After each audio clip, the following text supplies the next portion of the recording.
మన దేశ సైనికులు ప్రతిరోజు సగటున ఎవరో ఒకరు సరిహద్దుల్లో దేశం కోసం మరణిస్తున్నారు, మనల్ని బ్రతికిస్తున్నారు, భారతదేశ జెండా రెపరెపలాడేలా చేస్తున్నారు.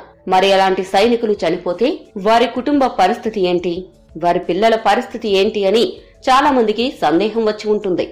ఆ కుటుంబాలకు ఇప్పటి వరకు ప్రభుత్వం కొద్దిగా సాయం చేస్తోంది. వారి పిల్లల చదువుకు అయ్యే ఖర్చును కూడా ప్రభుత్వం భరిస్తోంది. కానీ ఆ ఖర్చుకి పరిమితి ఉండేది. నెలకు 10,000 రూపాయలకు మించి ప్రభుత్వం ఇచ్చేది కాదు. దీనివల్ల ఎంతో మంది తండ్రిని కోల్పోయిన పిల్లలు ఉన్నత చదువులు చదవలేకపోయేవారు. ఈ పరిస్థితిని గమనించిన నరేంద్ర మోడీ నాయకత్వంలోని కేంద్ర ప్రభుత్వం ఒక సంచలన నిర్ణయం తీసుకుంది. స్వాతంత్ర్యం వచ్చినప్పటి నుండి ఏ కేంద్ర ప్రభుత్వం సైనికుల పిల్లల కోసం చేయని విధంగా ప్రస్తుత నరేంద్ర మోడీ నాయకత్వంలోని కేంద్ర ప్రభుత్వం ఒక మంచి నిర్ణయాన్ని తీసుకుంది.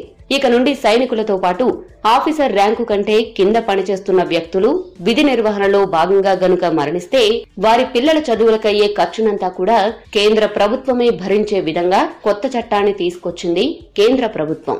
ఇది ఎంతో మంది సైనికుల పిల్లలకు గొప్ప ఊరటని ఇస్తుంది.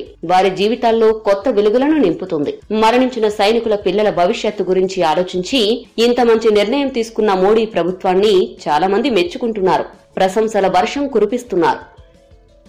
ఈ వీడియో గనక మీకు నచ్చినట్లయితే లైక్ చేయండి, షేర్ చేయండి. మరిన్ని ఆసక్తికర అంశాల కోసం మా ఛానల్ ని సబ్స్క్రైబ్ చేసుకోవడం మర్చిపోకండి.